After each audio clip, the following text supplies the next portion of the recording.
Excuse me. Yes? Excuse me, Just a minute, sir. Yeah. Leeds Mercury, good morning. Can I help you? No, I see. I'll have you transferred. This is the night desk. Hello, operator. Put this through to Sobad's, would you? Oh, sorry about that. No, sir, can I help you? I just felt I had to tell someone, see? I just felt I had to. Oh, is there anything the matter, sir? It's murder. And you see, I thought you people would want to know. That's why I've come here. What are you trying to say? You want to tell me about a murder? Is that it, sir? Oh, look, Mr. Simmons. Bill Simmons. All right, Mr. Simmons. I mean, when did it happen? Last night? What? Well, this murder, Mr. Simmons, did it happen last night? Last night? No, how could it? Don't you understand it wasn't last night? No, Mr. Simmons, I'm afraid I don't understand. It was 17 years ago. It was 1955, I think. I done it 17 years ago. 17 years, how low? 1955, you look it up. Amy, she was called, and I killed her in Birkenhead. With a knife. 17 years back. A new play for radio by Martin Jenkins, with Robert Keegan as Inspector Flynn, Alan Downer as Bill Simmons, and Barbara Mitchell as his wife, Queenie. 17 years back. Deeds Road Police Station, can I help you? Sergeant Trafford. This is Inspector Flynn calling from Strickland's in Derbyshire. Oh, I'll put you through once, sir. We've been trying to reach you all day. Sergeant Trafford's been expecting you to phone. Well, now that I have phoned, don't keep him waiting, lad. Sorry, sir. I'll connect with you immediately. Trafford? It's Inspector Flynn, sir. Right, put him on. I'm already on, John. Oh, hello, sir. I hope you're Look, what do you want, John? I'm busy. Well, sir, it's a bit difficult. You see, I've been asked to get in touch with you about the Audrey Grantham case. Well, you've waited long enough. Well, there were complications. What, Richards? Certain objections were raised when it was suggested you should be asked to help with the Grantham business. You're being unusually diplomatic, John. Is he breathing down your left ear, or are you hoping for a promotion? Mr. Richards is at a meeting with the chief. Oh. Well, hadn't you better relay your missive? You will have read about this man who is... Yes, John, I have read the papers. Yes, John, I have read about this man. And yes, John, he gave himself up exactly 38 hours ago. Yeah. I advise that you should be asked to return immediately, but... But you were overruled, firmly. Yeah. Well, let's say, sir, the camp was divided. Well? Well, it was your case when you were with us. You never wrapped it up. The chief constable would like you to come and help us with the case now that it's been reopened again. And friend Richards? Well, I did say the camp was divided, sir. Yes, John, so you did. So what does the chief propose? That you should come over to us at once and see if this man's confession is true and if it fits the Grantham case. John, I've read the papers. I've waited 38 hours for this call. Of course it fits the facts. Now, I'm quite sure that this William Simmons is the man I looked for in the summer of 1955. And furthermore, I was more than prepared to come and give evidence. But to be kept waiting nearly 2 days. Mr. Richards wants Simmons on a murder rap. Murder? What, just like that? It is 17 years ago. It was a manslaughter if ever I saw one. It was written all over it. Grants have been asking it for years. You and I know that, sir. I think the chief also believes it would be wrong to press for a murder charge. Look, I expected you to phone, John. But as the hours went by and nothing happened, I became more annoyed. And I'd made up my mind that I wouldn't come. I mean, my case, and no one phones me for nearly 2 days. I found that very hard to stomach. I've been trying to get you since 10 o'clock this morning. Yeah, but Simmons walked into that newspaper office at 1 a.m. on a Tuesday morning. It's now 3:21 precisely on a warm and quiet Wednesday afternoon. Even at 10 this morning, but... Oh, never mind. I'm sorry, sir. I mean, my pride was there, John. You know, my case, and no one called me. And now you say Richards is going for murder? I understood him to express the belief that after all this time, it would practically be impossible to prove manslaughter. Oh, August the 14th, 1955. That's not so long ago. If you are coming, the chief would be delighted if you could catch the train from Derby this afternoon.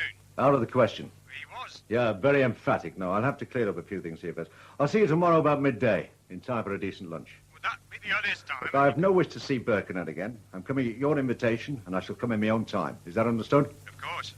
Would you like a car to meet you off the train at Lime Street? No, John. I would like you to meet me off the ferry at Woodside, and I'll phone you when I arrive at Liverpool. And you can work out what time I'll be at Woodside. Are you sure you wouldn't prefer a car to meet you? I prefer not to come at all. But it is a manslaughter and not a murder, and that's why I'm coming. Goodbye, John. I'll phone you from Lime Street.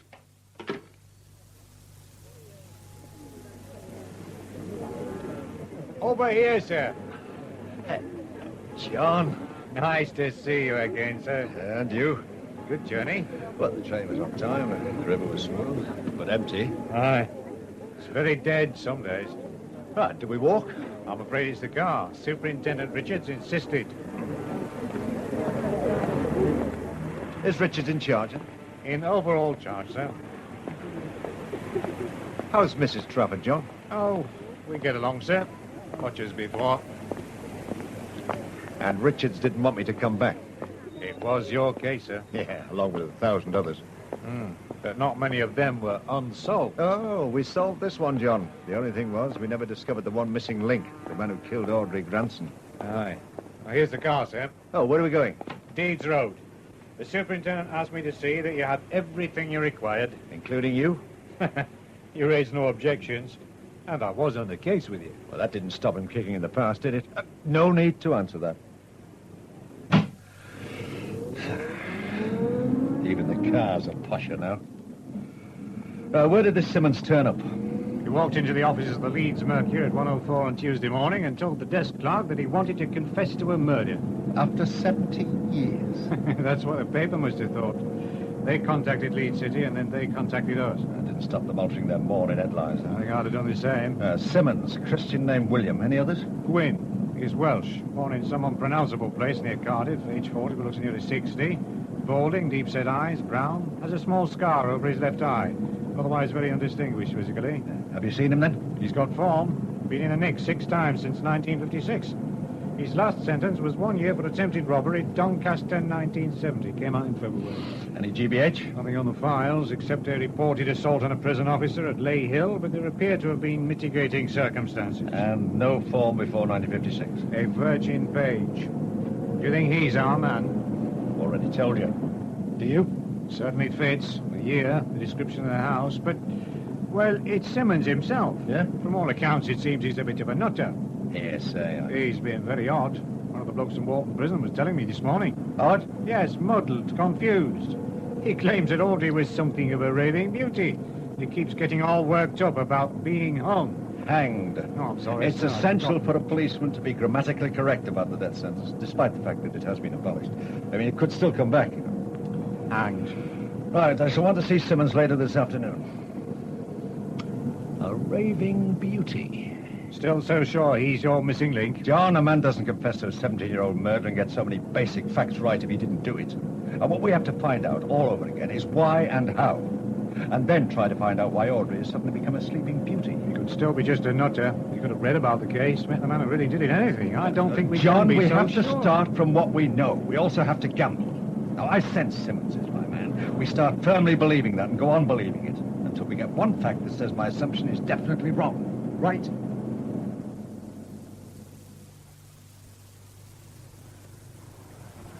The house stood just there, under that second support pillar. 4 bedrooms. Ma Weston was in the attic. She owned the lease on the place. Charlie Williams had one of the single rooms, but didn't come home that night. Alibi checked. Can't get him after he finished serving behind the bar of the Oriel Arms in Everton. Missed the last bus and decided to stay with a friend. One double room occupied by Audrey and another by Jenny Hutchins, who discovered Audrey's body at about 7:30 a.m. She come down for a glass of milk, I think. She ran to the people next door, who phoned us, and we arrived shortly after 7:45. Jenny was waiting for us with a milkman who'd come back to the house with her. Shortly before 7:43 exactly. Oh, give or take a second. Jenny was a very frightened little girl, terrified by finding Audrey, and even more scared because it could easily have happened to her. Do you know where she is, sir? No? After the inquest and the initial investigations were over, she disappeared, left a forwarding address. False? No. The only one left, as far as I know, is Charlie. No. Where's he? Stood at the Oriel. He lives in one of the new housing estates near Arrow Park. I can find out quickly enough. He still passes on the odd tip-off, nothing big. A few odds and ends he overhears, makes a few extra quid. Will there be any point in chasing him up? He never saw the man. Are we sure? His alibi was watertight. No question? He said he left the house just before 5.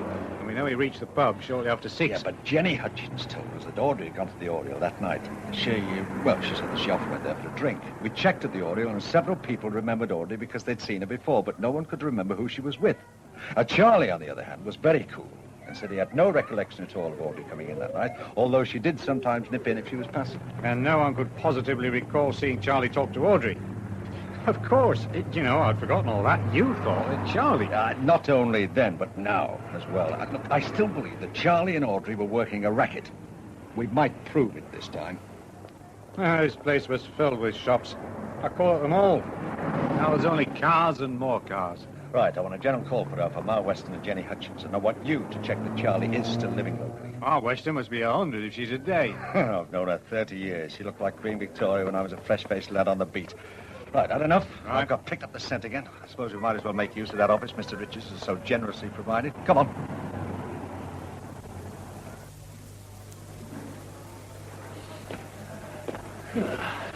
Hasn't changed much.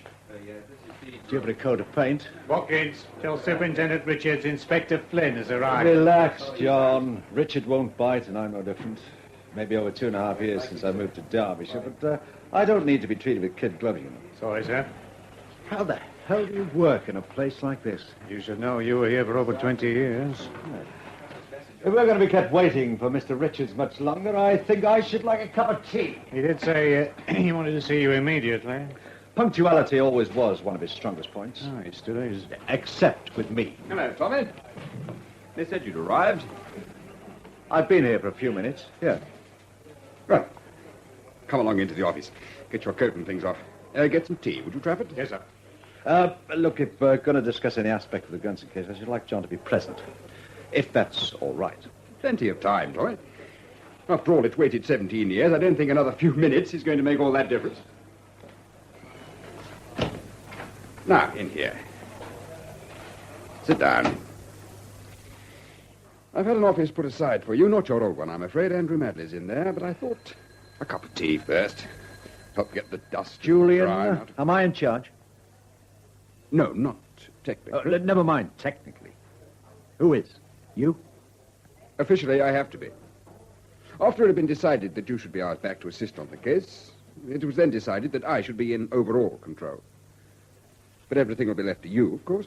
You didn't want me to come? Frankly, no.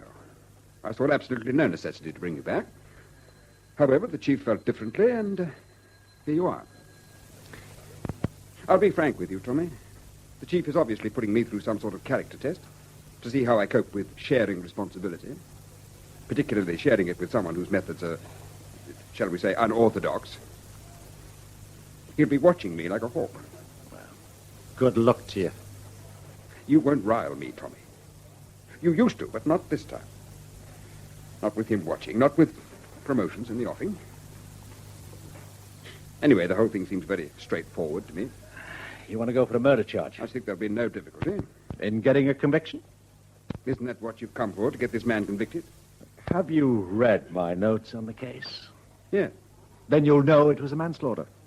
Well, after 17 years, I hardly think it matters. Look, Julian, I'm not going for a straight murder rap. This man killed Audrey Granson because she had taken money off him. I mean, he lost his head and struck a dozen wild blows with a half-blunt knife. When we got there, the woman was still alive, but unconscious. It was a horrible mess. She had the torn corner of a pound note still clutched in her hand. Yes, I read all this, but you could never prove anything. No, I had no killer, and not one of the witnesses would tell the truth. At first they talked, but after we failed to catch the man, they shut up tight. But it was manslaughter, and that's what I intend to prove now. I see. Aren't you interested why a bloke wanders into a newspaper office and confesses to a murder after 17 years? Of course, but... I mean, if he wants to get off his conscience, then I want to know why. And I also want to know why he did it in the first place. I thought you said you already knew. Oh, I know, yeah, but I've also already said I have to prove it now. This was the biggest case I left unfinished, and I hated that. If it's going to be cleared up, then I want to be the one to do it. And you are. My way. Tommy, I never approved of your methods. I still don't. I know you despise me because I work by the book, but that's how I want things. I didn't want you anywhere near this force, but I was overruled. Now you are here, I want to ensure that what you do in no way upsets what I'm doing here. Yeah. Does that mean that you don't want me to root out the truth? Of course it doesn't. If you think this man is guilty of manslaughter, then by all means prove it. It's how you prove it that concerns me. Things are working well here. I'm old, Julian. Teeth falling out, eyesight going, not a streak of black hair left. I'm like Samson. I've lost my sting. I won't upset your scheme of things. Just let me get on with it, and as soon as I'm satisfied, I'll get back to my backwater. Where do you intend to begin? I want to remember everything I can about the case. The house, the people, the kitchen, the knife. What I can before looking at a single note. And then I shall want to see Simmons. I'll phone the governor at Walton to make the arrangements. I shall come with you. And then start tracing the witnesses. Probably all dead or fled the country. Yeah, maybe. If they have, then I want to know. The young girl, she was the chief witness? Little Jenny Hutchins, just over 17. She lied just like the other two in the house. Charles Williams and the old woman in the attic flat, Mrs. Mabel Weston. Oh, was that her name? First thing I've forgotten so far. I don't think I ever heard her called Mabel. She was known to everyone as Old Ma Weston, tough as bricks. Been away for running brothels, devout Catholic and ardent Tory. She used to cause no end of trouble at church bazaars and Tory garden parties, hobnobbing with the magistrates who put her away. She must be 100 if she's still alive. Well, I haven't heard of her recently. Trafford might know. He doesn't, but he'll find out if she is still with us. Come. The tea, sir. Oh, excellent. Will you be mother, Sergeant? Yes, sir. When can I see Simmons? Shall we say Walton at 4? Excuse me, sir. Leeds phoned a few minutes back, and Mrs. Simmons is on her way over. She'll be here about 7 or 8. I hardly think it was necessary. Anything else, John? Well, the young copper who went to see her as soon as they got onto the address says that she was extremely agitated when he told her that her husband had confessed to her murder. She said, "He's done it then. I knew he would." When the constable explained it happened in 1955, she couldn't believe it. She seemed prepared to accept the fact that he'd just done something. He also adds that she had several bruises on the left side of her face and that her left eye was badly swollen. Someone in the road volunteered the information that Simmons hadn't been home for about 4 or 5 days. Friendly of him, eh? Is that all? Yes, sir. Observant young man, that. There's hope for the force yet, Julian, with keen-eyed coffers like that. So she thought she'd done someone now, not 17 years ago. Almost prepared for it. And a black eye. Yes, sir. Right. Now, I want to see Charlie Williams sometime tonight. See how he's reacted to Simmons' confession. If he leaves the Oriole at 11 or so, he should be just in time for a midnight visitor. Will you require any assistance? Oh, Charlie's an old friend, Julian. He'll be delighted to see me. Now, give John me a couple of undisturbed hours, and then we can all join forces and go to Walton. That is, if you still feel it essential for you to come. Ask WPC Chambers to have my car ready for 3:58, Trafford. Very good, sir. All right, I want to go over the story that Jenny told us and then have a little recap on Charlie. Make sure I've got all my facts right before our reunion. 2 hours, then, Julian? At first, Jenny was quite emphatic. She said that Audrey popped into her room about 12 that night and told her she got a chap staying and not to make too much noise in the morning. But later she went back on the statement and said she never saw Audrey that night. Yeah, on the morning of the 14th, when we first interviewed her, she talked a lot of sense. Then she started to realize how involved she was, and she shut up. It was during the morning that she also said that Audrey had been across to the Oriole Arms that previous evening and had seen Charlie. You pressed the point and asked her why she should go all the way over to Everton for a drink, and she said because Audrey and Charlie were good friends and that she always drank there. Well, sometimes drank there, but nearly always when she got a fella staying. Now, that was the point. She took men guests to the Oriole. Why? So she could let Charlie know she had a sucker in tow. Yes, but why? I mean, not to give any strange kind of cheap thrill, because I believe Charlie then used to phone Ma Weston, tell her the coast was clear, so she could go down and work over the chap's room to see if there's anything she could steal without him noticing. At least until he was well away from the house and could have difficulty proving anything. And that's what you think Charlie did on the night of the 13th? Of course he did. I mean, they'd been working together for a couple of years. I expect Ma used to give him some sort of rake-up. A couple of bob extra pocket money. Charlie would have felt uncomfortable with anything more than a quid. In all the years I knew him, he'd never take more than £1. Did Jenny know what was going on? We decided definitely yes, and that she was in on the racket as well. But on the night on the 13th, she had nobody and went to bed on her own. At 7:30 a.m., she went downstairs to get a drink and found Audrey, as she thought, dead. She guessed what had happened, and at the beginning almost told us the whole setup. But then she changed her mind and started backtracking and lying. That was when Ma Weston was brought down. There was over 250 quid in pound and 10-shilling notes in her room. Her savings for a rainy day. We couldn't possibly prove that any of those notes had been taken off the men who visited the house. And nothing would budge the old bird. She denied stealing money, she denied living off immoral earnings, and we could prove nothing against her. It was all circumstantial. Defense counsel, mincemeat. But we were damn close, John. If Jenny had gone on talking, we would have had them all. Sergeant Trafford. Oh, yes, put him on. Hello, Potter. Yes. Yes. Good. Yeah, I see. Well, no, keep well away. Right. Yeah. Thank you, Potter. I was right. Charlie is still at the Oriole and lives at flat 1835 Willow Way near Arrow Park. It's a big block of flats. Anything on Hutchins or Weston? Not yet. I shouldn't expect anything over for at least a couple of days. Well, let's hope I'm not dead before it finally seeps through. Now, I want to go over the actual killing. Get the details absolutely cleared again. Audrey's body was slumped up against the table, and some of her red hair had got caught on a splinter in one of the table legs.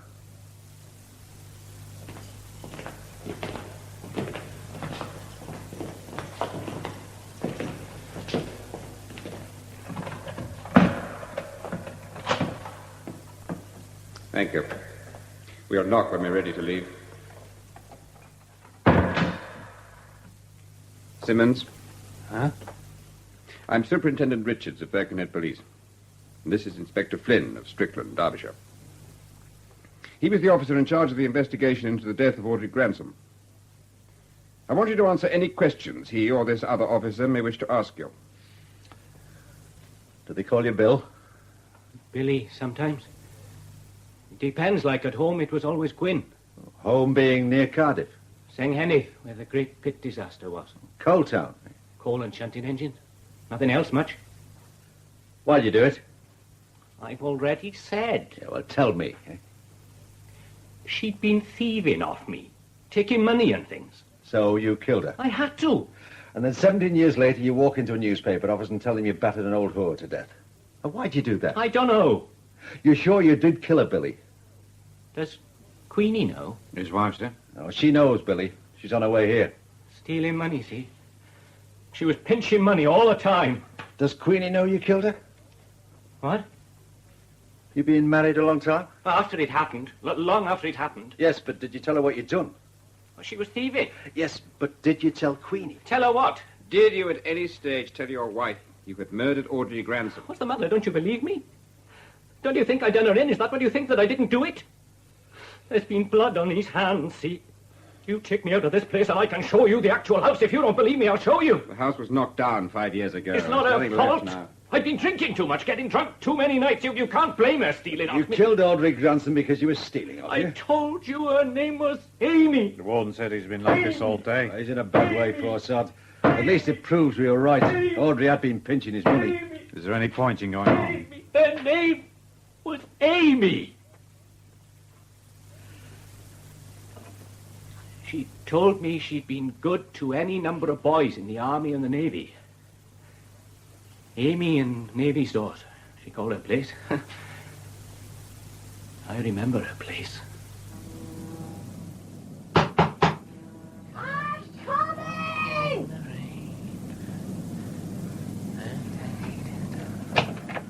Yes? Oh, excuse me, but some of the lads say I can get a room here for the night. On your own, are you? Yeah? Well, come a bit more into the light. I can't see your face proper. Oh, What are you? A driver off the lorries? Someone recommend me, do they? how much do you charge? Depends on what you're thinking of buying. It'll only be the one night, single room and breakfast. Come inside. Breakfast is extra. Just, tell me how much, all inclusive. 25 shillings. What? Oh, you must be joking. This is a good house. Decent mattresses and clean sheets, not like some of the dumps around here. I'm not made of money, see? Bet you've got enough to give a girl a good time, though, haven't you? Enough. Oh, look.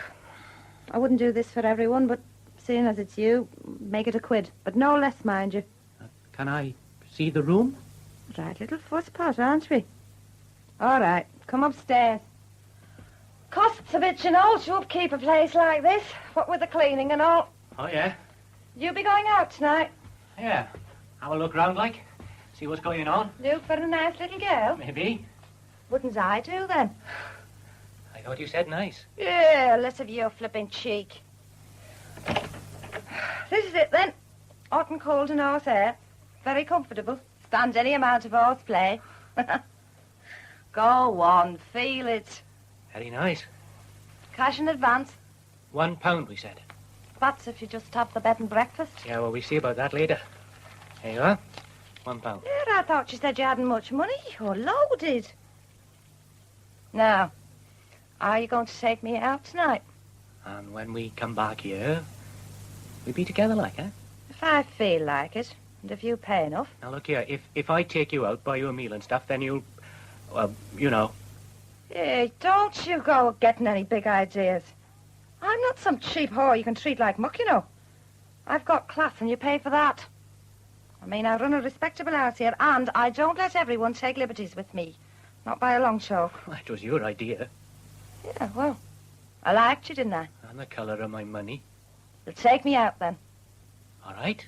Oh, then you get ready. I'll leave you the key so you can lock your door. Everything will be quite safe. I'll just go and throw my face on. You know something? I'm glad you come tonight. I was feeling like a night out. Where are we going? Do you fancy a drink first? Get us warmed up like. If you like. A friend of mine has a nice pub over the water. The Oriel Arms in Everton. Right by the ground. Oh, it's your party. Just so long as we get back in time for a good night. Oh, you chaps are all the same, right, Randy? I won't be long. 10 minutes, okay? Here, by the way, what's your name? Mine's Audrey. Bill. You can call me Bill. 10 minutes, Bill. Don't know about you, but I'm dry as flies for a drink. Get me in that pub. By 10 o'clock, I'll be ready for anything. Amy had a good sense of fun. Show him the report. See? It's there in black and white. She was called Audrey. Audrey, not Amy. Now, you're sure it's the same woman? I don't want to waste my time or the time of these other officers chasing after shadows. I thought she said her name was Amy. And did you also think perhaps that you killed her? No. No, I didn't think that. I did kill her. I'm certain of that. I could show you the exact place. I could find it quite easy. Mr. Flynn's already explained to you that the house in which Audrey Gransom's body was discovered has been pulled down. There's nothing left of that area at all. It's all been swept away. And what else do you remember about her? I think I told these men yesterday. Well, tell me. Not much. What was she wearing? Don't know. What about hairstyle? Hair? Well, did she have it up? Was she wearing a hat? Did she have blue eyes, pink fingernails? Something. Simmons, you must remember something. Well, she was a strange girl. Strange in what way? Well, she didn't want to scream. There were no screams. No screams. Just a long sigh. I don't think she wanted to be heard. No screams. Are you sure? And she was very beautiful. She had beautiful skin. Doesn't sound like Audrey. Shut up. In what way was she beautiful, Billy? How was she beautiful? Drinking too much. I'm sorry. I keep getting this pain. It keeps coming. It'll go soon. Can you remember how beautiful she was, Billy? Are you remembering? He's not going to say Will you shut up? I keep trying to tell you. I can see her. I can see her. Show him the photographs. But you don't need photographs, do you, Billy? You can see her, you say. Tell me about her. You say she's lovely? My God, they'll hang you, you bastard. You'll swing. You'll swing. Who'll swing, Billy? Swing, you bastard. Leave him, I know. Are you frightened of swinging? I don't... The rope, Billy. Are you frightened of the rope? She was bloody Will they put the beautiful. rope round you? She had blonde hair. Fine, silky blonde hair. Blonde? Yes. Yes, it was loose, long, blonde. What else, Billy? I liked her eyes. Yes, I remember her eyes, very soft. She made me feel warm. I didn't want to kill her. But you did, Billy, and for that you'll swing. Very soft. She said I'd swing. She said that. I feel... Well, I won't mind, see? I won't mind swinging. I deserve to, see? But will it be enough? I've told you I did it. And she said I would. Did she tell you she was beautiful? Billy, did Audrey, did your Amy tell you she was beautiful? Did she? How do you think I've won, then? Eh? Oh, I'll answer that later. Oh, don't get all upset, love. There's plenty of time. Want to wait till it's dark like, don't we? You want another drink? Ah, now, that is the way to a girl's heart. But you know that, don't you? That's what I like about tops. They say sort of fresh things to you. You know what I mean? They make words sound good. I like that. Another half. Oh, could I have a gin? Oh, you're costing me a fortune. But I'll be worth it, see? Hey, Charlie! That's so. Gin for me. Pint of the best for my friend. Right, so, darling. He's a nice boy, Charlie. Been around here for years. Knows all of us. Well, I mean, I suppose you would after working here for years. Yeah. You know, he'll talk sometimes. Decent talk, you know, come across and sit with you. And once he took me back to his place. Nothing happened. We just sat and talked and listened to his records. It's a smashing collection, all neatly packed up in cardboard boxes. Hey, do you like music? Depends, doesn't it? Oh, I know what you mean. Some of it's good and some of it's just, well, nothing, I is it? used to sing in a choir. You never. I did. Proper choir and all. We had a conductor who knew it all. Get away! 1950, we sang in a festival in Cardiff. Cardiff?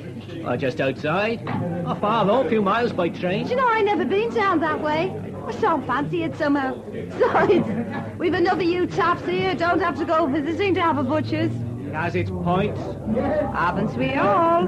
Here we are then, look. A pint of ale and a sparkling glass of Mother's Ruin. How much? To you, mate, 3 pop. To anyone else, $50. Which is it? Charlie, this is a friend of mine. Oh, yeah? We're having a nice evening together, aren't we, Billy? I'm being taken for a slap-up meal after this. Well, good for you then, love.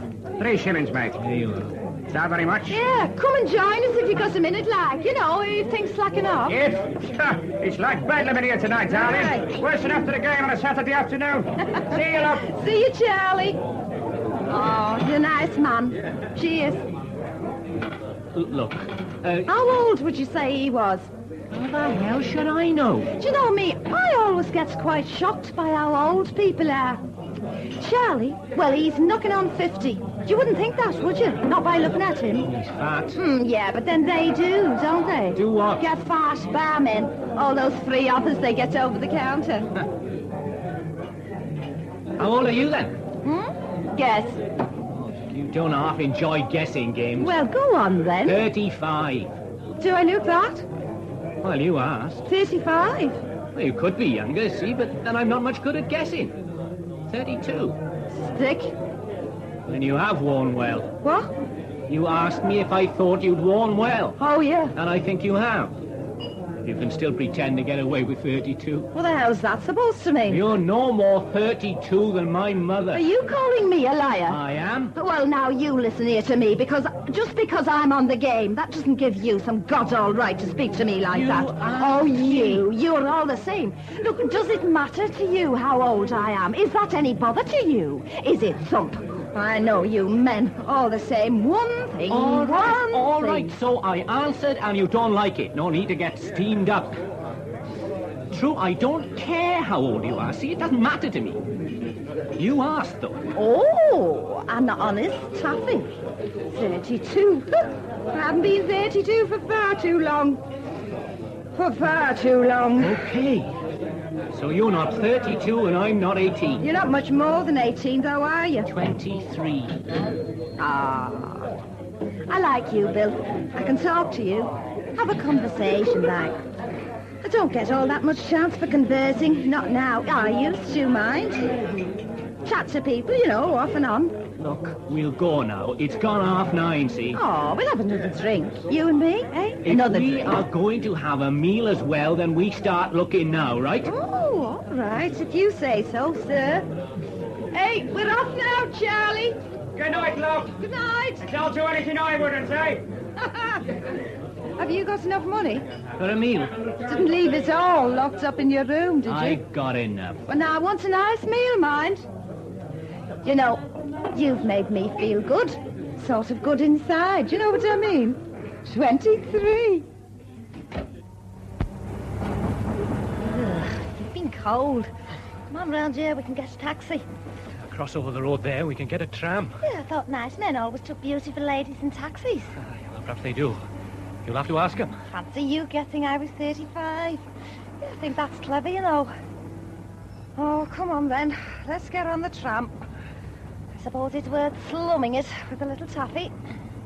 She was beautiful, see? I should know that.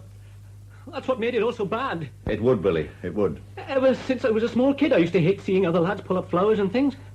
Well, where we was, there wasn't much beauty, so I used to hate them doing that. It's daft, really. I mean, they grow again, don't they? I think we should lay off him, Tommy. He's had enough. I remember once they strangled a cat with a skipping rope. It swung back and forth, it did, very limp. It'll be just like that for me. Only they won't hang you. That's all over, Billy. Had enough? I haven't, but he has. Ready. All right, we finished. For now. I got it all down, sir, but it didn't make much sense. Why? Because it doesn't, not to me. Sense? No, not the way we see it. Ready? Cheerio, Billy. Poor Paul is really on the twist. I'm not so sure. Sorry, he's not. Not in your sense, anyhow. And, Tommy, I do think you want to be more careful. Oh, why's that? Well, if the man's not unbalanced, then he certainly is sick. Oh, he's sick. Why does he keep on going on about being hanged? Probably doesn't realize it's been abolished, poor devil. Not as he is now, no. Will we be seeing you some more today, Julian? Well, if I can be of any help. You can't. Very well. I'll tell the governor we've finished with Simmons for today. You will report back to me tonight. Trafford will. But if anything urgent... John will tell you. Tommy, he's confessed. All we've got to do is prove it. That's all we want, a conviction for murder. I'll be starting on the old evidence, calling on witnesses. Yeah. Very good, then. I'll leave you to it. All right, let's get out of here and see what Charlie has to say for himself. Who is it? A friend, Charlie. What friend? I'm not opening that door to no friend whose voice I don't know. Come on, Charlie, open. It's a long time of granting you, but you know who I am. No, I don't. We're both older, Charlie. What do you want? To talk to you. Preferably inside. No. I can get a warrant. A warrant?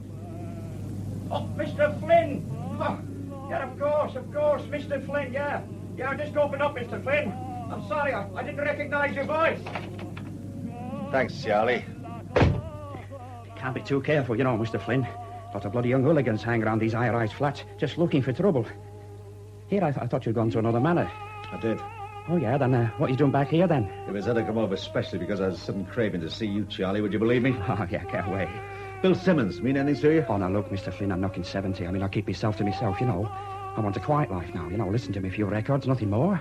This Simmons killed Audrey Granson. Oh, yeah. Of course, you don't remember her, do you? But what did you say her name was, Mr. Flynn? August the 14th, 1955, her body was found in the kitchen of 64 Cedars Road, the house in which you had a rented room. Audrey, the tart who used to pass on tips to you at the Oreo. Do you need any more to jog your memory? Oh, Mr. Flynn, that's a long time ago. Oh, yeah, I remember the poor kid. But, I mean, still, it had nothing to do with me, Mr. Flynn. Birkenhead 3124. You used that number quite a lot, didn't you? Oh, I don't think so. Charlie, you may be nearly 70, but you're not senile. You see, this time I know what happened because, well, Simmons told us. He's told us the whole story. The fella who said he'd done Audrey, he told you. Well, he's got no reason to lie to us, Oh, Charlie. it was nothing serious, Mr. Flynn. I mean, I was never properly involved, Mr. Flynn. Not even when it was murder, Charlie. Oh, you know me, Mr. Flynn. I mean, I'll help who I can, like, you know, pass on the odd tip. Anything I hear about a job, it's going to be done on the docks. Yeah, and you used to pass the wink to Mal West and Audrey Granson and some poor sucker in town that he was loaded. That was it, wasn't it, Charlie? Nothing much. What did Weston give you? Half a crown for being a big boy? Oh, you can't prove that. Oh, but Charlie, I can. And I will. I want you to spend your 70th birthday with all the lads in Walton you put away there, wishing you a happy birthday. I want you inside for what you did. Understand? All right, Mr. Flynn, I'll tell you. I used to phone up, but I didn't know what was going on, I swear it. And after Audrey got done, I skipped it, didn't I?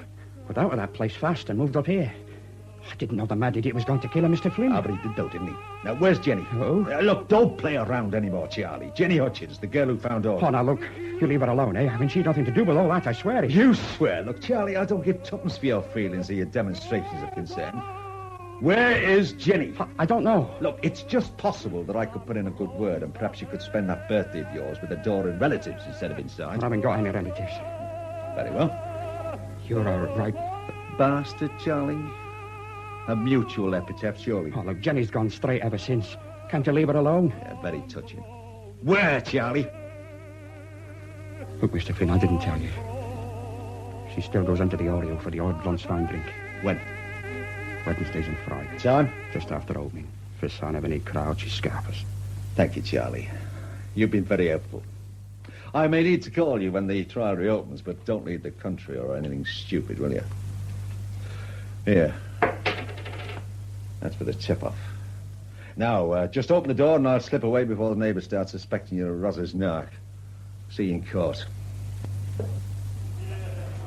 Trafford, Yes, sir. any news of Mr. Flynn? He's just this minute called in, sir. He's been seeing Charlie Williams. It seems he got a lead to Jenny Hutchins. Yes, but did you tell him Mrs. Simmons was here and that I've been waiting very patiently to interview for well over 1 hour? Yes, sir, I did. And? Mr. Flynn seemed to be here in 10 minutes, sir, and that was exactly 2 minutes and 20 seconds ago.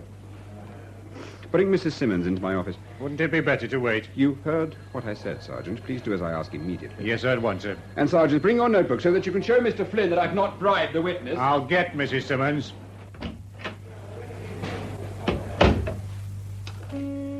Constable? Sir? Tell Mr. Flynn to come across to my office as soon as he returns. And I want no calls until I let you know. Come in. Oh, Mrs. Simmons. I'm very sorry to have kept you waiting. Please do sit down. A chair, Sergeant. Yes, sir, of course. Is Billy here, then? All in good time, Mrs. Simmons. Look, where is he? I've a right to know, haven't I? I'm his wife. He's in Walton Jail. He was remanded in custody this morning. I think, Mrs. Simmons, you understand what that means. Oh, too flippin' right I do. Look, mister, I know my Billy, and he's not a violent man. Anyway, why would he want to go and say he killed some girl all them years ago? I mean, no one would they? Your husband is absolutely certain in his own mind. That's why we want to ask I've you. nothing to say. It would be much easier if you would cooperate, Mrs. Simmons. Easier for who? You or him? For Billy, in the long run. Oh, Billy, is it now? Mrs. Simmons, has your husband ever said anything about killing anybody or hinted that he might have Oh, done? yes, every day. I mean, he used to recount all the gory details to me over breakfast, you know. Mrs. Simmons, this isn't... Isn't that what you want me to say? You really must think I'm stupid. I'm saying nothing more till I've seen him. Mrs. Simmons, I think I should warn you. Oh, are you arresting me as well? I should warn you that your husband is a very sick man. Sick? Since he walked into the newspaper office in Leeds, we've been very worried about your husband's behavior. He has great difficulty in making himself understood. Well, he gets very tired. And when he does, he begins imagining things. That's what he's doing now. He's made up all this murder story. No, Mrs. Simmons, it all fits. He's told us about the woman, the place, the time, everything. You believe him? It all fits. And what if he denied ever having said it tomorrow? Would it all fit then? Mrs. Simmons, I know this must have all come as a deep shock to you, but you must understand that your husband has voluntarily confessed to a murder. Oh, my God. Our investigations have since shown that the facts he's given us bear a very close resemblance to an unsolved murder inquiry 17 years ago. I don't care what your investigations prove. He didn't do it. I'm sorry you're taking this attitude, Mrs. Simmons. I assure you we're equally anxious to try to clear up this matter as quickly as possible. By locking him up. Is that how you think you're going to get what you want? Beat hell out of him and then he'll say anything you want? Really, Mrs. Simmons? Don't you, Mrs. Simmons, me. I know all about you and your investigations. Mrs. Simmons, your husband is really very sick. Please, try to understand. Yeah, and you try to understand this, see. I don't believe my Billy done anything. I know him. I know what you've done to him before. We're only seeing a... I'm saying nothing more. I want to have a solicitor. I know my rights. I want him to hear everything I've got to say to you and for him to hear your threats. Nobody has threatened you, Mrs. I'm Simmons. saying nothing more. Would you like a cup of tea? Mrs. Simmons, for the last time, we only want to help you and your husband. By sticking him behind bars again, a fine type of help, that is. No, that is not our intention. Well, then what is? Mr. Flynn, Who's what- he? Another one of you lot. Go and get that tea, Sergeant. But, sir... The tea, Sergeant. Yes, sir. Now, Mrs. Simmons, Ah, one against one.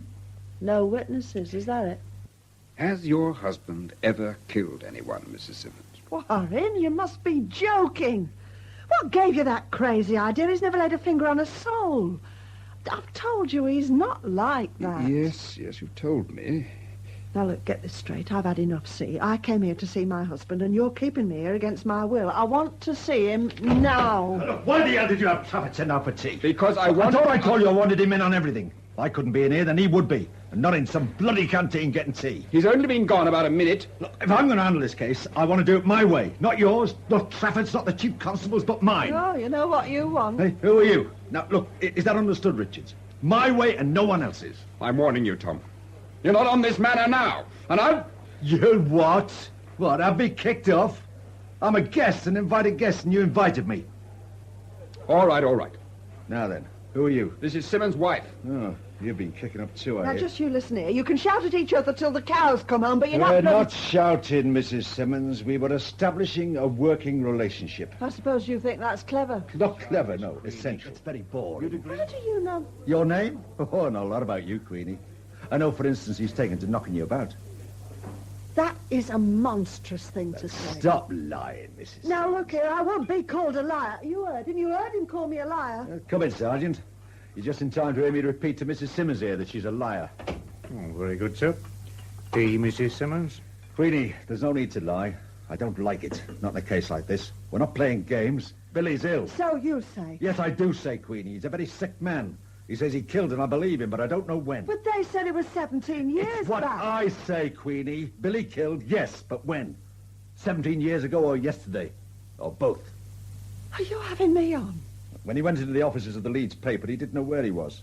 Today in Walton, he keeps talking about some lovely girl he thinks he killed. Was she pretty? Pretty? Was who pretty, Queenie? This woman he's supposed to have done. Well, we don't know who he's supposed to have killed, Queenie. We don't know. The young copper who come round to the house this morning said you thought he killed an old pro in some house here in Birkenhead. No, right. Who the hell was he? Well, checks out. The woman your husband has confessed to killing was a woman of 40, and she was a well-known prostitute. Well known by whom, Julian? You? Really? You needn't stay if you don't want to. And you think he could have killed again? Done someone else recently, like? He might have. He keeps on telling us how lovely this girl was. He can't remember her name. He's confused. Audrey was far from young and lovely. You see my dilemma. What do you want, then? The truth. Listen, Queenie. The man in Walton Prison that I saw just now is quite convinced that the girl he killed was a very beautiful woman, and he was going to be hanged for killing her. Now, I believe he did murder Audrey Grantham in August 1955. He was 23 then. You didn't meet him until several years later, 1959. Look, Queenie, could he have killed since then? Could he have murdered another woman? It's for his own good, Queenie, believe me. I've got to know everything. Will you put him away? If we can prove anything, he'll get a stretch. Oh, he's been in and out of Nick all the time we've been married. No, silly things, nothing violent, not as he ever told me. Breaking and entering, mostly. I used to laugh at him. I tell him it might be worthwhile being put away if he got somewhat of value. When was he last inside? That would be... 2 years back. Sent down for a year, Doncaster. And when he came out? Well, he was back on the same lark. Well, not at first, about 2 months ago. Any big holes? Oh, we'd be in the Bahamas if there had been, not sitting here. And that's no lie. Had he changed? No, he was quieter. A lot quieter. He'd walk on his own. He'd drink on his own. Sometimes he'd never say a word all night. He'd just sit looking at the telly. Has he always been quiet? Over the years, he's got quieter. Nothing you could put your finger on. You see, I'm quite a bit older than him. Not that years seem to matter. Well, not at first, anyway. What do they now? I didn't think so. You mean until you've heard what he's done? Oh, not only that, a lot of other things. Should I have my solicitor? Have you got one? No. Don't write anything else down, Sergeant. Tom. No, you heard me, Sergeant. Did he leave you alone a lot? Look, there's a lot I could say, but what good's it going to do I'm not him? going for him. If a man is sick, I want to know why. I want to know if he definitely killed Audrey. I want to know if there's any others. That's all. You said earlier that he'd been going on about getting hung. Well, he had got a fear of it. In the pictures and on the telly, he'd get very angry. He'd say that people ought to get hung. Once he chucked a glass at the telly, it broke, it did. Was he often violent? Drunk? He'd got a temper like any good man. He wouldn't stand no nonsense. Billy can take care of himself. Did he often get into fights? No, nothing like that. Not that sort of temper. He'd get angry with himself. He'd sort of boil up inside. He'd be trying to say something, explain to me what he felt, and he'd get mad with himself because he couldn't. And then he'd drink. And why did he throw things at the telly? Well, I told you, when there were those plays on about men in prisons, or even during things like The Avengers and them other sort of thrillers, or somehow they seemed to be getting at him underneath everything, well, then he'd go mad. Mad? Well, not mad, really. I was kind of bottled up. He'd try to argue with them. He'd want to say something to them, but he never could. Not really to them. I mean, they couldn't hear, could they? Ah, but you could, eh? He wanted them to understand what men really felt. Is that all? That's enough.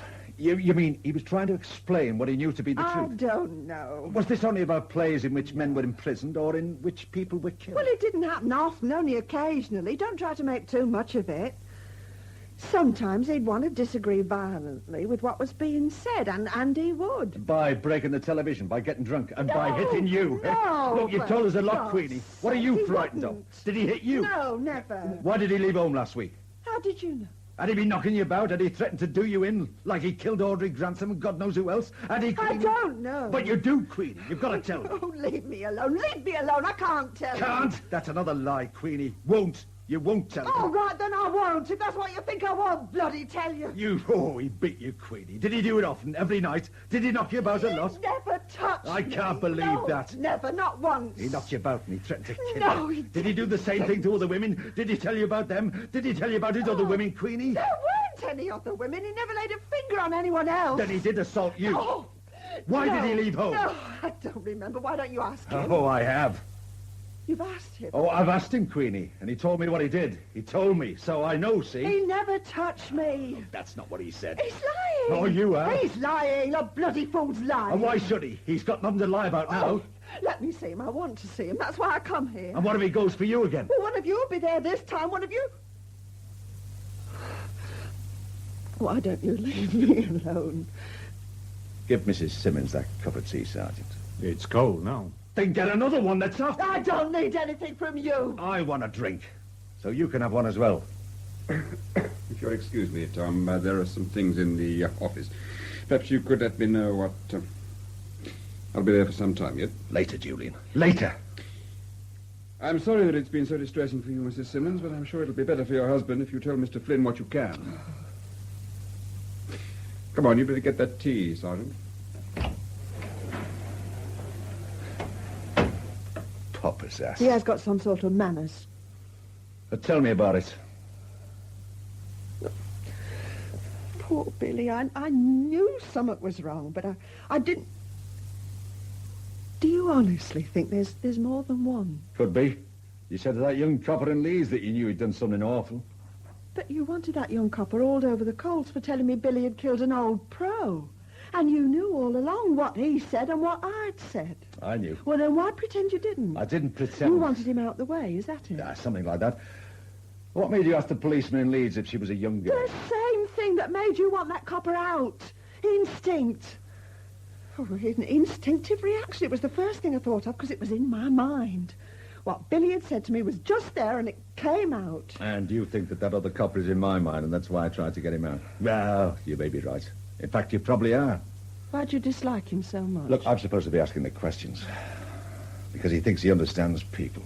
For him, a case is files, statements, witnesses, collaboration. That's how the real flesh and blood people end up. One big, thick wodge stuck under people's noses.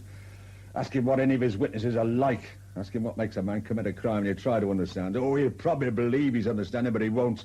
Not understand. And you can. My turn now. Roles reversed. I ask the questions. Yeah, well, one more. No one's ever told me your name. Flynn. Inspector Flynn. What do you want to know?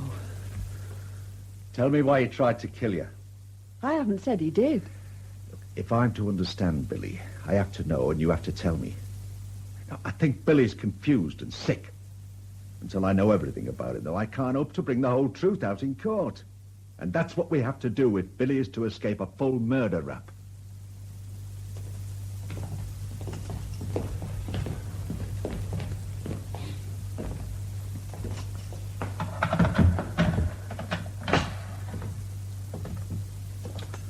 Thank you. I'll call if we need help. Yeah, he looks all in. Shall I wake him? I don't think we were too popular arriving at this hour. The governor seemed quite curt. Wake him. Gently. Billy, wake up. Come on. Wakey, wakey. Flat out, sir. He's not a little boy, John. Shake him. Gently. Come on, lad. Show a leg. Get off. What's he saying? Probably cursing us for waking up. Hello, Billy. You remember me, don't you? Inspector Flynn, and this is Sergeant Trafford. We just want to ask you a few more questions. Oh, go away. I thought you'd like to know that Queenie's come over to see you. Well, I won't see her. Queenie can go back home, see. What's she after now? Watch her. You watch her. You keep an eye on her, I do.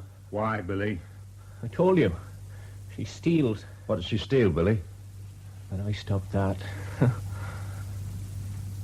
school, they pushed a lad's head down the lamp and it cut all his nose. Teacher caned him as well. Had he been stealing? Dinner money. How did she get here? Who? She was always trying to make me spend more money. Fur coats, makeup, taxis, never spend a penny of her own. Oh, no, not her. Well, why should she when she could live on me? But I told her, no taxis, no expensive food. After all, she owed me something, didn't she? I'm not used to it, you know. What? Usually I get taken in taxis. Yeah, well, not by me. What? I said not by me. Don't you think I'm worth it then? Look, I've spent a small fortune on you Small already. fortune, a few shillings and a couple of bevies. As yet, I don't know what I'm getting in return. I've told you. Oh, yes, you told me. You are impatient. Still, I like that. Shows you got a bit of go about you. Shut up. You're trammed, yeah? Well, through. You remember what it's about, eh? If you carry on like this much longer, I'll soon have forgotten. Where are we? Scotland Road. Do you own that house? Me and whose money? Just rent a room, like? If you like. I'm the caretaker. Why did you start going on the job, then? Oh, we have become a right little chatterbox, haven't we? What do you want? Me life story? No, I'm just interested, see? You know, why you do it and all. Oh, and I thought you were something special. What's that mean? Special? Different? The same questions all the time. Why do you want to do it? Do you know how many times I've been asked that? Well, everybody wants to know that. But shall I tell you? Because there's tappies and micks and every other bloody type that can't get what they want somewhere else, so they come knocking on my door for rooms and whatever else they can lay their hands on. And every single one of you wants to know why. All right, now who's making speeches? Have you got a girlfriend? Have you? Well, ask her why we do it. Get your married fella to ask his missus why we do it. Because they need it. Want something we give them that their own women don't. I haven't got any girlfriend. Well, not like this, see?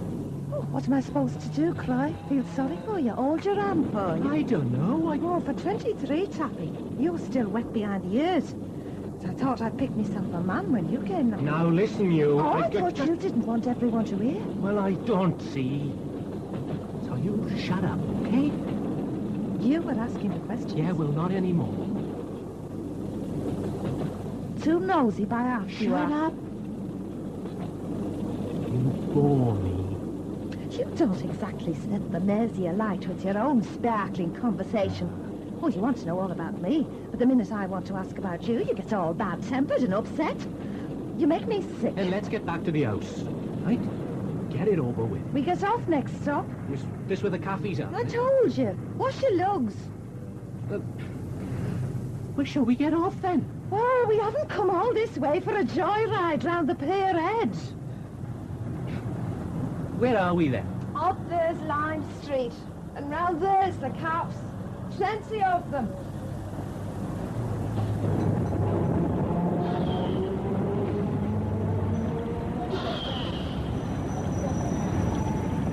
You don't really like being out with me, do you? Make you feel embarrassed, do I? Let's get on with the food. I'm not stringing you along. You know that, don't you? I mean, I do like you. I just want to get back to that house, see? So let's get you grub eaten and quick. She was using me. If I'd been promised I was entitled and she knew it, playing for time, see? Why was she playing for time, Billy? Because she was clever. They all are, fingers into everything, nothing safe. Not even when they lock you up in stinking holes like these. So when they steal from you, you have to hurt them. Is that it, Billy? Well, you're a copper. It's wrong to steal, isn't it? Steal of your own like. The Queenie says she never stole from you. Yeah, she would. Well, why should she lie? Because she wouldn't believe me. I killed her. That's why I come here. What more do you want? I killed her. Oh, God, I did. I did. And she was such a lovely thing, too. Wouldn't hurt to fly herself. Too gentle, but I had to do it. Did you want to kill Queenie, too? Look, Billy, do you think you should kill Queenie? I mean, is that why you wanted to tell us about it? Lying cow. Oh, you don't know what they like. She denied taking it. See, I gave her a chance to tell me the truth, but she shouted at me lies, but I knew she'd taken it, my money. And if she does it again, then... Well, I've warned her, haven't I? She knows what I did to her last time. What the hell's he going on about? Queenie's told us about you hitting her, about you getting upset and drinking. I mean, why do you do these things, Billy? Is it because you killed Audrey? Eh? I thought her name was Amy. Amy. I can still see her face. You see, I can't forget her face. It was so fresh. Like an apple in Ross Williams's orchard. He's slipping off. I wonder how much he's taking in. I don't envy him one iota. Come on. Okay, we're ready to leave.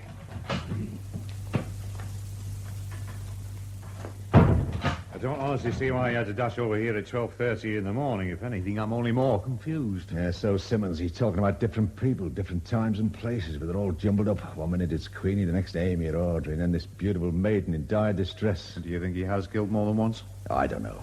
I think he's wanted to, even if he hasn't. What next? I mean, tomorrow, presuming we are getting some sleep tonight. Confronted with Queenie and turn up Jenny Hutchins. That should make for a full program. I want to crack this one quickly, John.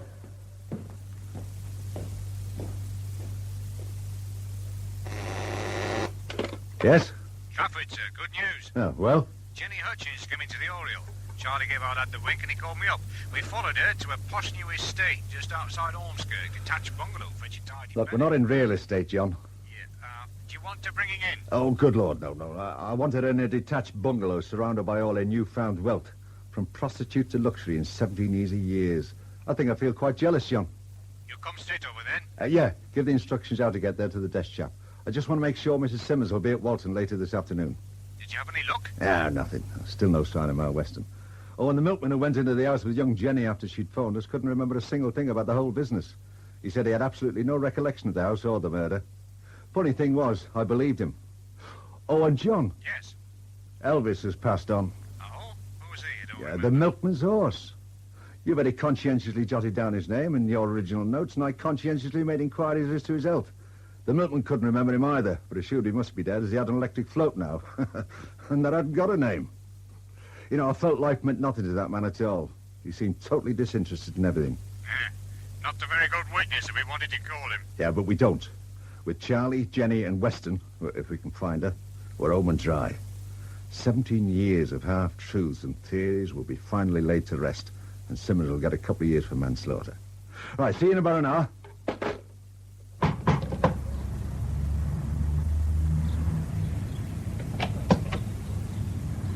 Yes?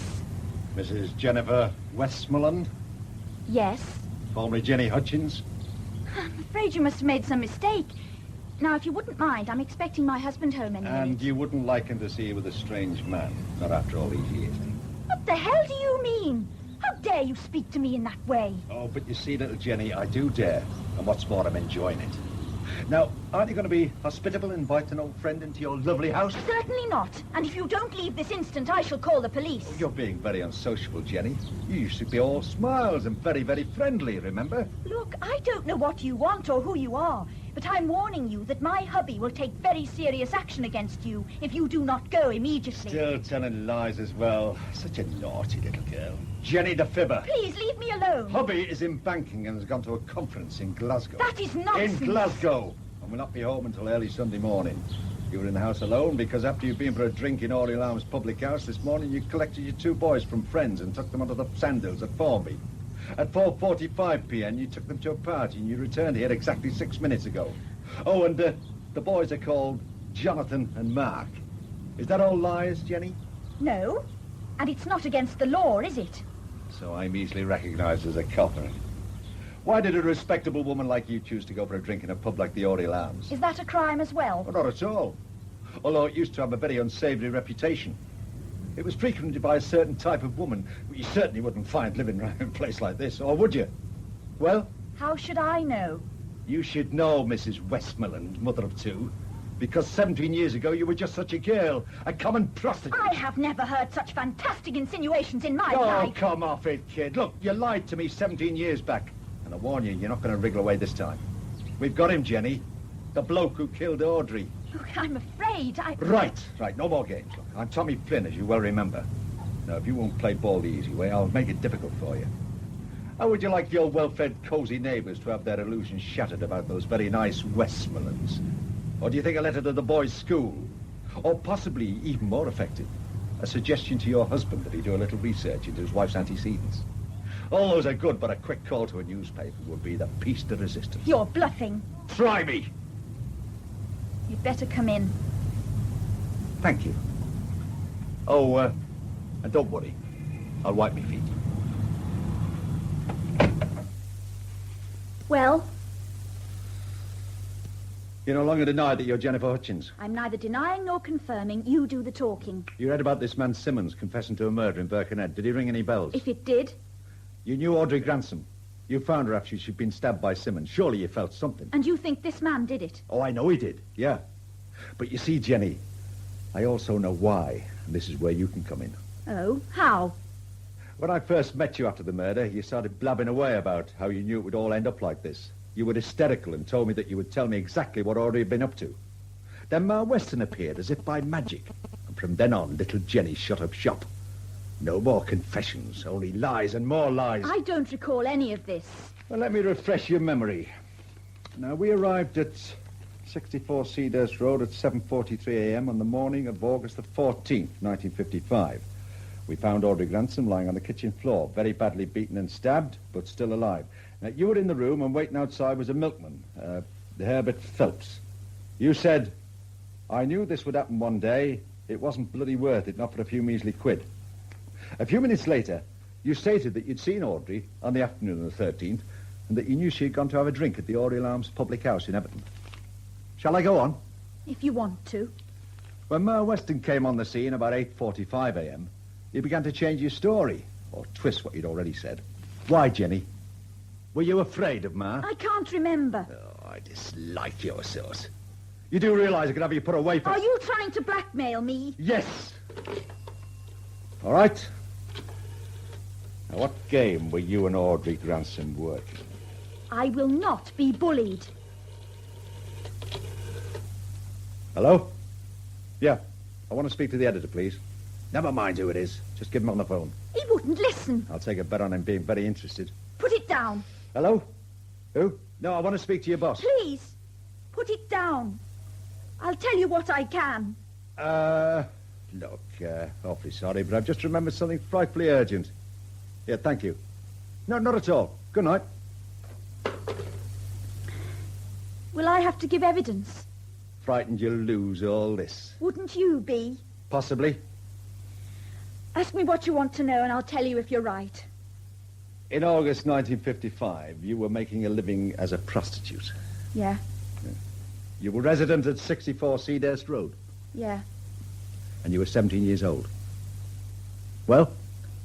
Yeah. Did you have an arrangement, for want of a better word, that whilst your male clients were out whining and dining you, their valuables would be stolen from the rooms? Something like that. Did you yourself enter rooms, let to male clients of Audrey Grantham and remove money and other valuables? It's a long time ago. Answer the question! Yes.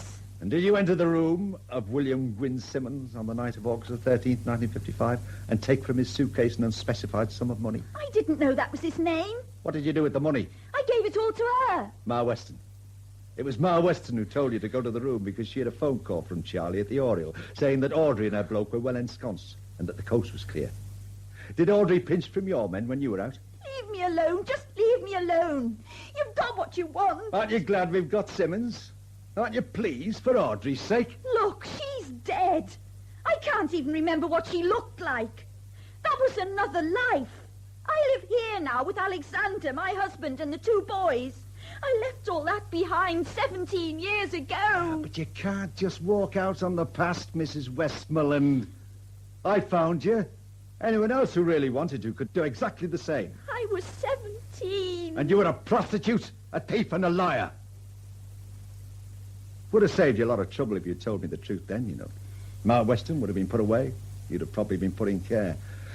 Now it could all blow up in your face and destroy all this. I was 17. Yeah, and Audrey was 40 and Simmons 23. And now one of them is dead and the other's half crazy. You're quite lucky, really. I should be prepared for the worst, though. Although, I'll say one thing. You have told me what I wanted to know. I won't tell the boys where to find you, if I can possibly avoid it. I hope you enjoyed what you've just done. You had no need to come here. You knew it all already. But you had to put me through that for your own gratification. Well, I hope you're satisfied. I feel dirty and sick. I feel I could never face my family again. You'll learn. After all, you've managed to forget Audrey's face, remember? Ain't it time yet? Won't be long now. This won't be easy, Queenie. But I think it's essential that you see Billy this afternoon before he becomes too confused in his mind to recognize you. And now, before we go along, you're sure you've thought of everything about Billy? Oh, I think so. Things are a bit muddled, you know. I'm still certain Billy's not a violent man. I don't think he's really a bad man. I mean, not deep down. Oh, but he has changed. You mean this fixation, yes? Yeah, About you being old and ugly? something like that. Well, those were your own words. All right, my own words. Ugly, old, and a thief. A thief? You never said anything about Billy calling you a thief. Not calling. Implying. Locking up his money. Hiding things. Checking his shopping bags when I was going out. Silly, daft things. You should have told me. Well, I have now. When did this start, Mrs. Simmons? He'd always been careful with his money, but this last time, after he come out of Doncaster, it grew into a kind of obsession. I had to sew zips on all his pockets. He refused to take any money with him when he went out. Did you ask him why? I tried. Queenie, you must tell me. Well, he said I was just like all the other bastards and couldn't be trusted. No one could be trusted, not even all those people closest to him. Queenie, did he give you any explanation? Well, you see, I thought it was some bloke had worked him over in the nick. But I was wrong, though, wasn't I? His money and all. It's got something to do with all this business, hasn't it? You see, he was always counting it, hiding it, muttering to himself about people pinching it. He took to spending hours at it. And when I asked him why, that's when he turned on me, shouting and calling me names. Telling me I was old. And ugly. And a thief. Had Billy hit you before he went into Doncaster prison that last time? No, never. And since he came out? More than once? John, get Mrs. Simmons a glass of water. Tell the governor we'll be a few minutes more, yeah? Okay? I'm glad you could come, Julian. How can I be of assistance? By just observing. Now, for the past 2 days, I've been trying to convince myself that Simmons did stab Audrey Grantham. I've gone over all the old evidence and seen 2 of the 3 chief witnesses. There's still nothing on Ma Weston. No, we can forget about her now. In my final summing up report on this case, made on April the 3rd, 1957, I said that I suspected that the person who stabbed Audrey Grantham had done so because she had robbed him. Yeah. I further suggested that the attack was not premeditated, that the killer had probably panicked, grabbed all his stuff and dashed out of the house, disposing of the murder weapon at some later date. Now, at the close of this summing up, I made a somewhat prophetic observation that owing to a lack of evidence and because we had no real identification to work on, the killer would probably remain undetected until some new piece of evidence came to light or until he chose to give himself up. Very prophetic. Yeah. And your inquiries to date have confirmed your observations? Yeah. Simmons' suitcase was rifled by young Jenny Hutchins, who then took the cash up to Ma Weston. In the morning, he happened to notice his money was gone. Chased after Audrey, who'd gone downstairs to make a cup of tea, and he's just putting out the money for the milk. He sees money in her hand, picks up a knife, and Bob's your uncle. Well, that seems to have it all cut and dried. Not quite. You see, I want to know what made Simmons decide to confess after 17 years. I also want to know why he's half out of his mind. Surely that's a job for the psychiatrist. Perhaps. What do you intend to do? Confront Simmons with his wife and see what happens. All right, if you think it'll help. Thanks, Julian. John, ask for Mrs. Simmons to be brought along and stay outside with her until I call you. Right, sir. Now, if you'll come this way, we'll go and see Simmons.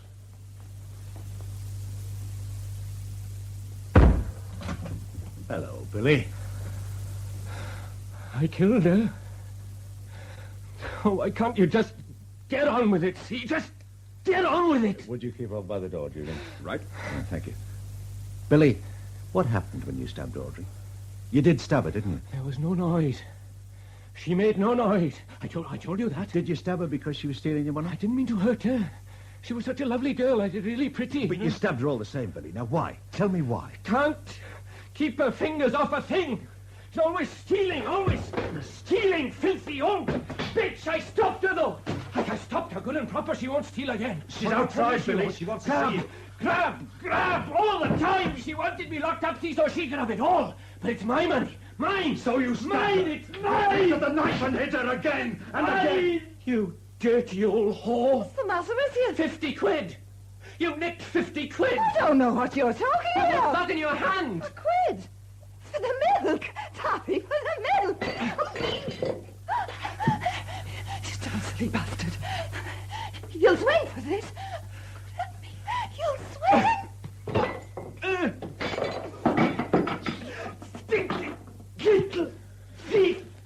filthy, ugly, old. Now, John, let her in now.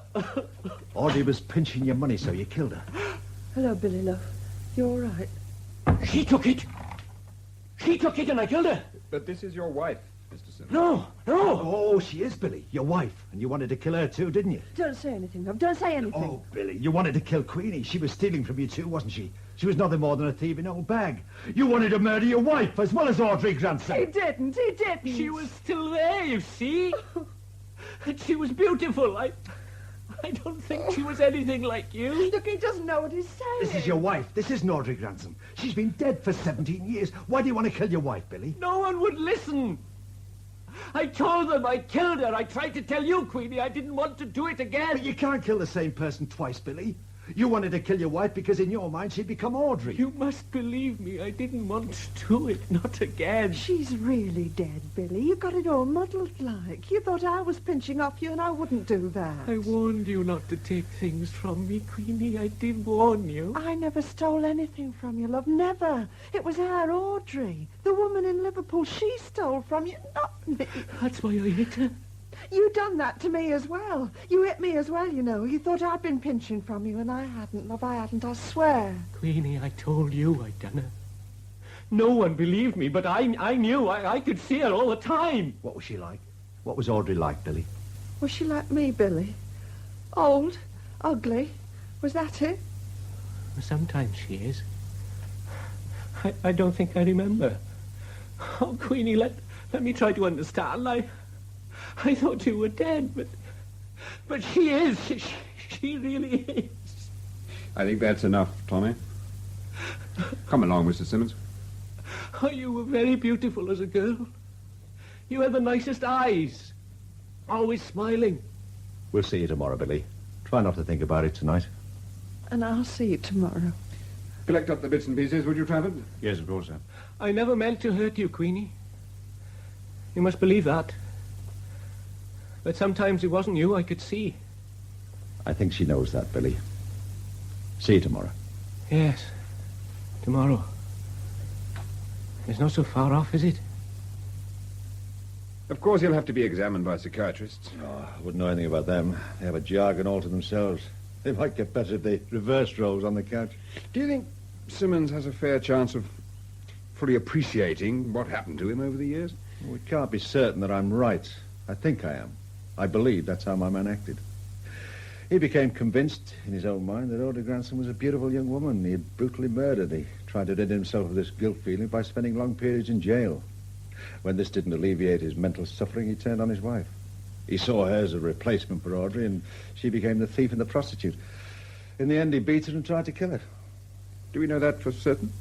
Well, Queenie told me a great deal, but she held out about the beatings. Finally, she let slip about this thief business. You know, I'm quite certain that Simmons went for her. And in his mind, he half realized what he'd done, and he somehow managed to make his way to the newspaper office. By then, he was too far gone to be coherent. So you think, in his own way, he was trying to protect Queenie from emotions he could no longer control? Yeah, something like that. Well, I'll be off as soon as I can. I will, of course, come up for the trial if you need me, but I think John can handle it. Oh, yes? What is it, Trafford? I just thought I'd let you know, sir, we've located Ma Weston. It hardly seems necessary you're going to see her now. I can't see us preferring charges against Ma Weston after 17 years. I'd like to see Weston, if only for old time's sake and to complete my trio of witnesses. All right. But remember, she must be at least 100. Go easy on her. And, Tommy, well done. Thanks, Julian. I enjoyed working with you. Good luck with your promotion. Carmen? Inspector Flynn, Reverend Mother. Thank you, Sister Carmen. Please come in, Inspector. It is nice to see you after so long. You did know I'd left Birkenhead, Mother. I think a little bird had whispered something to that effect. This is not a social call, is it? Is there someone in particular you wanted to see? There is. Old Ma Weston. Ah. She is still alive. Oh, very much so. I would say without any hesitation that she is our liveliest patient. Hardly a day passes without her indulging in some little mischief. She is a great delight to us all. She would be. I take it you don't exactly approve. Oh, she's an old woman now, but, well, I knew her a long time ago, Mother. Oh, so did I, Inspector. Mrs. Weston has been with us for 7 years now. I think I had known her for well over 20 years before that. Well, could I see her then? Of course.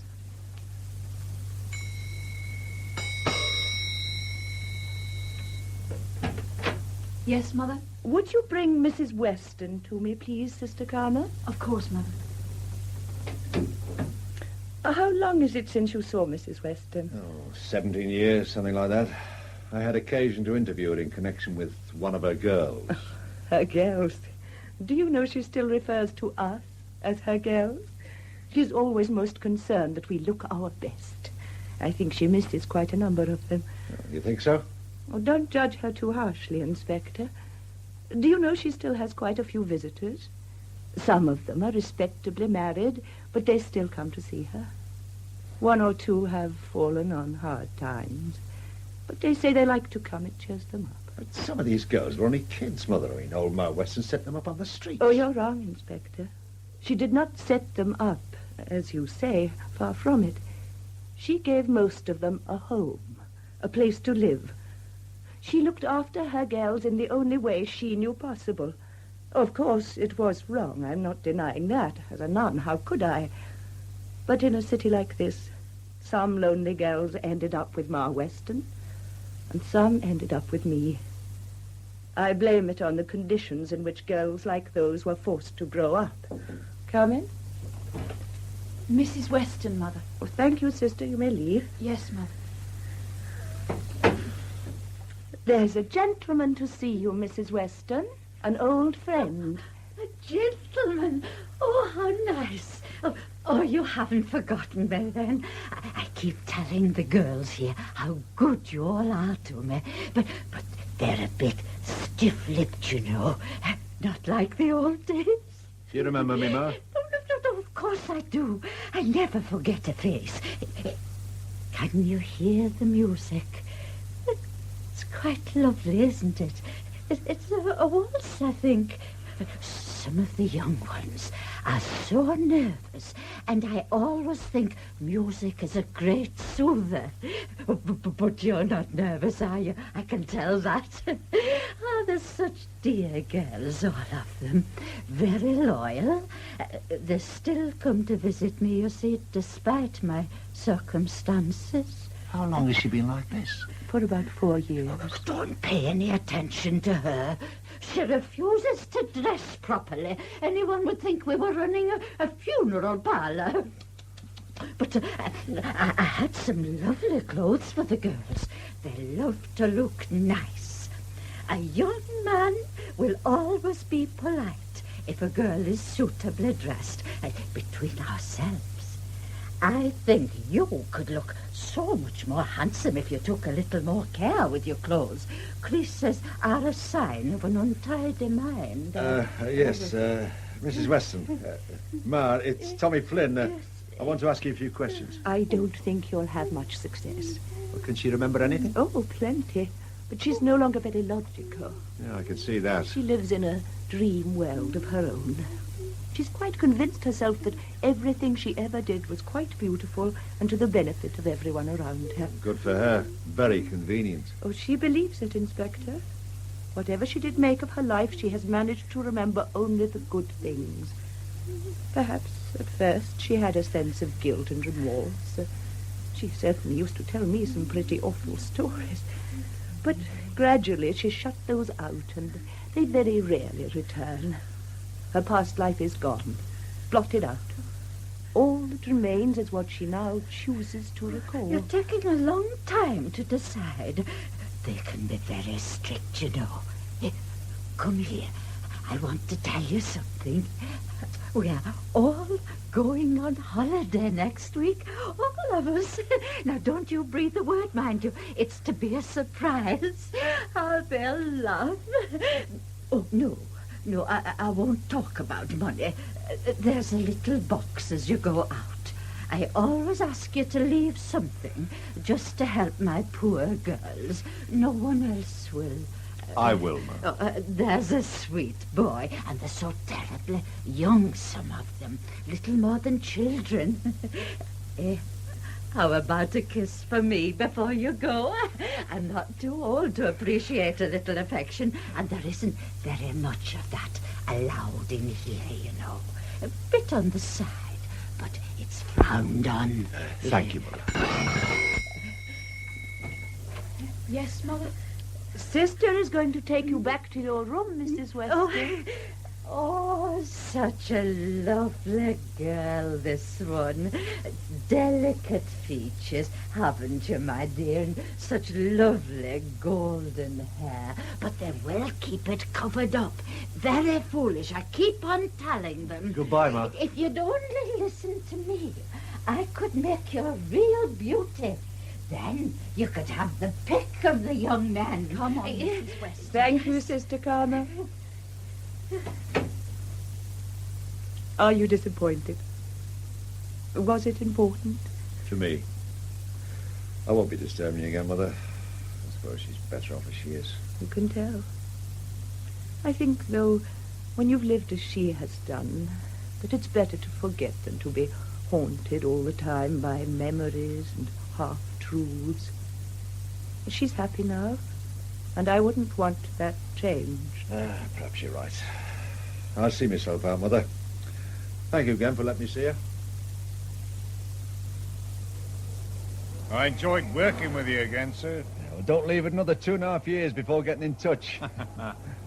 I'm glad Simmons only got a year. He seems much better already. Aye. He's very upset about Queenie disappearing like she has. I just hope she doesn't run out on him permanently. You could hardly blame her, I suppose. In our own ways, we all try to escape from things at times. You know, it's funny. I never thought when I first come back on the case just over a month ago that I'd feel any sense of regret at leaving Birkenhead. But I do. All right. Still, there you are. Well, cheerio, John. And good luck with Mr. Richards. I think he learned a thing or two. Thank you. Remember me to your good lady. I will, sir. Right, platform 5, I think.